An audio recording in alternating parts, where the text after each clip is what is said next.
त्यांनी हे सेवा मंडळ टिकवून ठेवलेले आहे। ही शाखा ज्या ठिकाणी दररोज सामुदायिक प्रार्थना आपण लोक चालवता त्याबद्दल आपले उपकारच आहे।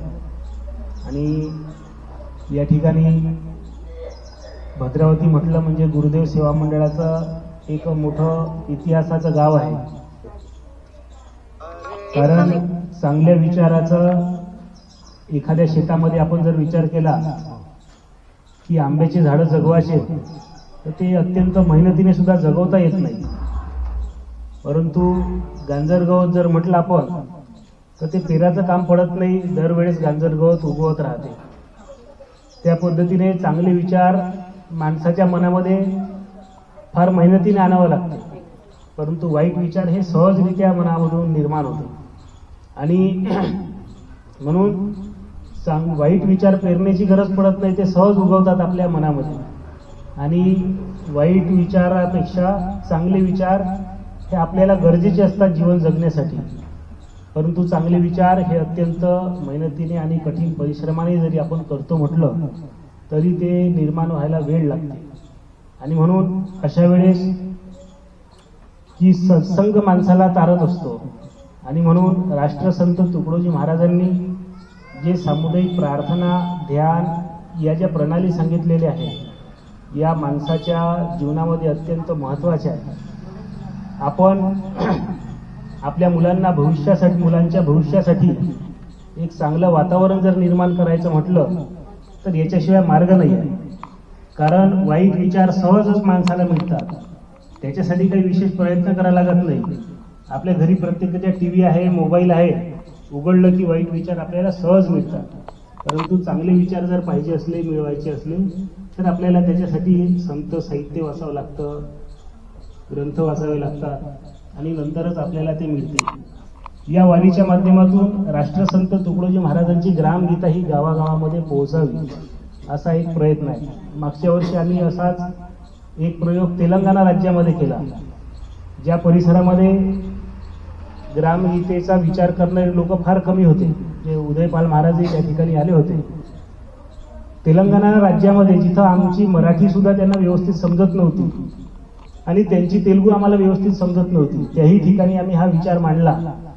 आणि आज त्याचा परिणाम असा आहे की मोजरीला जे शिबिर झालं त्या शिबिरामध्ये 10-12 विद्यार्थी हे तेलंगणातून आले होते।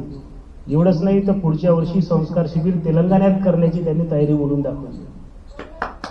म्हणजे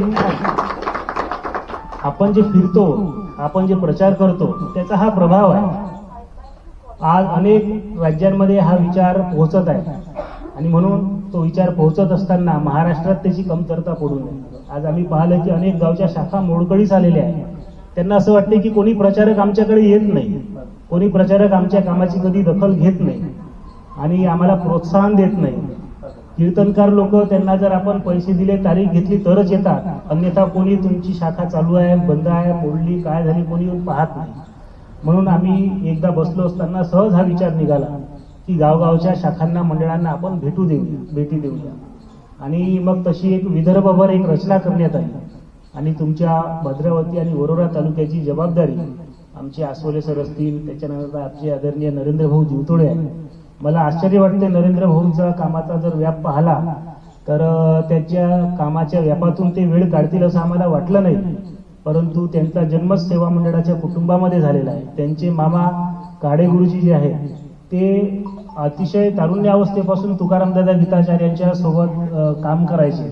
आजही ते पंढरपूर आश्रमची जबाबदारी पार पाडतात आणि म्हणून नरेंद्र भाऊंच्यावर ते सेवा मंडळाचे संस्कार असल्यामुळे त्यांनी या परिसरामध्ये काम करण्याची तयारी दाखवली। मी त्यांचे आभार मानतो की ते या वारीच्या सोबत फिरत आहेत।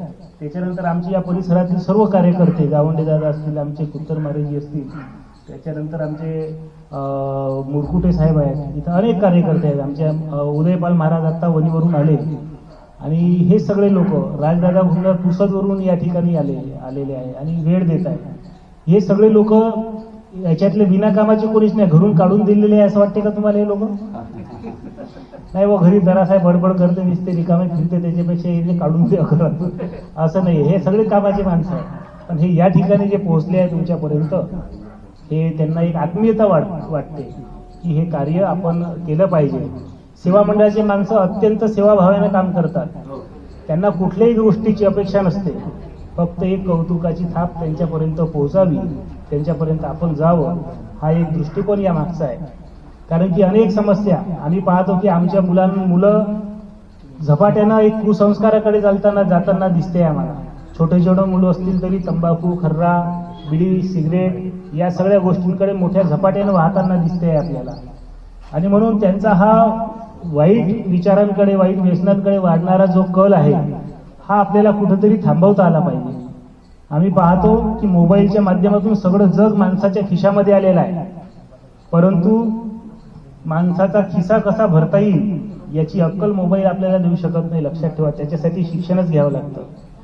काही लोक आम्हाला म्हणत होते की शिक्षण काही आपल्याला भाकर देते का? म्हटलं शिक्षण आपल्याला भाकर देणार नाही, पण आपल्या हक्काची भाकर कोण मारू शकते हे शिक्षणच आपल्याला सांगू शकते. आणि म्हणून आज अनेक गोष्टी माणसाच्या हक्कासाठी केलेल्या आहेत. राष्ट्रसंतांनी लिहिलं आहे की संतांचे सांगणे प्रेमाचे आणि सरकारचे सांगणे दंडुक्याचे, तत्वता दोघांचे एकची ध्येय पाहता मुली. कारण की संत कशासाठी काम करतात की बुडतीये जन न देखवे डोळा म्हणून कडवडा येत असे. सामान्य माणसाला बुडताना पाहिलं आणि संतांना त्याचा कडवडा आला, म्हणून संतांनी काय केलंय, संतांनी त्यांना तारण्यासाठी आयुष्यभर काम केलेलं आहे. आणि सरकारचं काय, सरकारचं सुद्धा तेच सांगणं आहे, परंतु सरकार हे कायद्यानं सांगत असते आणि संत हे प्रेमाने सांगत असतात. आणि म्हणून हा विचार जो आहे हा आपल्या पुढच्या पिढीपर्यंत पोहोचला पाहिजे. आणि अशा पद्धतीनं ग्रामगीता आपल्याला त्या मुलांपर्यंत कशी पोहोचवता येईल, लहान लेकरांपर्यंत. आता आम्ही शाळेत पण गेलो होतो आणि शाळेत सुद्धा आम्ही तिथल्या विद्यार्थ्यांसोबत संवाद साधला आणि आज तुमच्यापर्यंत येऊन पोहोचलो. आणि तुम्ही वेळातला वेळ काढून या ठिकाणी बसलेले आहे, त्याच्याबद्दल तुमचे म्हणावे तेवढे उपकार कमीच आहे. इथं ज्यांनी कार्यकर्त्यांनी आमचं आयोजन केलं आहे, आमचे पिंपळकरजी अत्यंत मेहनत घेत आहे. एकटेच नाही तर ते दोघंही पती पत्नी या ठिकाणी परिश्रम घेत आहे या दौऱ्यासाठी. आज सकाळपासून आम्ही पाहतोय, सकाळपासूनच नाही तर मोजरीला सुद्धा प्रकाश भाऊ आले होते आणि तिथे म्हणजे वारीचं उद्घाटन झालं. तर मला असं वाटतं या दोघंही उभयतांसाठी आपण जोरदार टाळ्या वाजवून त्यांचं स्वागत करावं. कारण की अनेक माणसं मी पाहिलं